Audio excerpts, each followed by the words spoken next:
Lord. മർക്കോസിന്റെ സുവിശേഷം 5-ാം അധ്യായത്തിന്റെ 25 മുതൽ 34 വരെയുള്ള വാക്യങ്ങളിൽ 12 സംവത്സരം രക്തസ്രാവക്കാരിയായ സ്ത്രീ തന്റെ രോഗസൗഖ്യത്തിനായി വൈദ്യന്മാരിൽ ആശ്രയിച്ചു. തനിക്കുള്ളതെല്ലാം വിറ്റ് ഒട്ടും ഭേദം വരാതെ ഇരിക്കുമ്പോൾ യേശുവിന്റെ വർത്തമാനം അവൾ കേൾക്കുന്നു.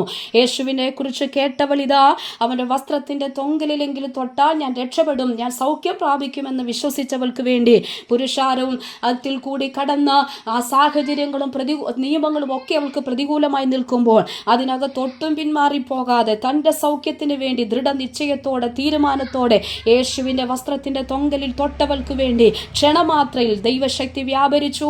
കഥാവിൽ സൗഖ്യം അവൾ പ്രാപിച്ചുവെങ്കിൽ അതേ പ്രിയരെ, ഈ വചനത്തിലൂടെ ഈ പ്രഭാതത്തിൽ പരിശുദ്ധാത്മാ നമ്മെ ഉറപ്പിക്കുന്നു. ദൈവത്തിന്റെ ആത്മാ നമ്മെ ഉറപ്പിച്ചു പറയുന്നു, അവങ്കിലേക്ക് നോക്കിയവർ പ്രകാശിതരായി അവരുടെ മുഖം ഒരിക്കലും ലജ്ജിക്കുവാൻ ദൈവം സംഗതി വരുത്തത്തില്ല.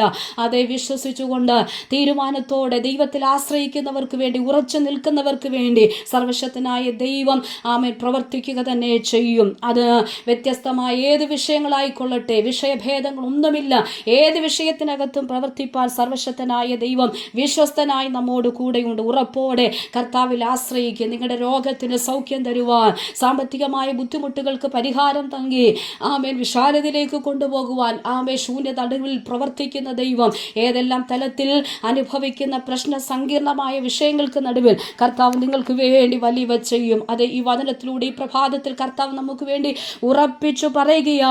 കർത്താവിൽ വിശ്വസിക്കുന്നവർക്ക് വേണ്ടി, വിശ്വസിച്ചവനെ അനുഗമിക്കുന്നവർക്ക് വേണ്ടി, വിശ്വസിച്ച് ആശ്രയിക്കുന്നവർക്ക് വേണ്ടി സർവശക്തനായ ദൈവം വലിയവ തന്നെ ചെയ്യും. നമ്മുടെ ബുദ്ധിക്ക് അതീതമായി നിൽക്കുന്ന ദൈവിക പ്രവൃത്തി അതിശക്തിയോടെ ജീവിതത്തിൽ വെളിപ്പെട്ടു വരും. അതേ കർത്താവിൽ ആശ്രയിച്ച് മുൻപോട്ട് പോകുക, വിശ്വസിക്കുക, സൗഖ്യം ഏറ്റെടുക്കുക, വിടുതലുകൾ ഏറ്റെടുക്കുക. ഈ വചനങ്ങളാൽ കർത്താവ് എല്ലാവരെയും അനുഗ്രഹിക്കുമാറാകട്ടെ.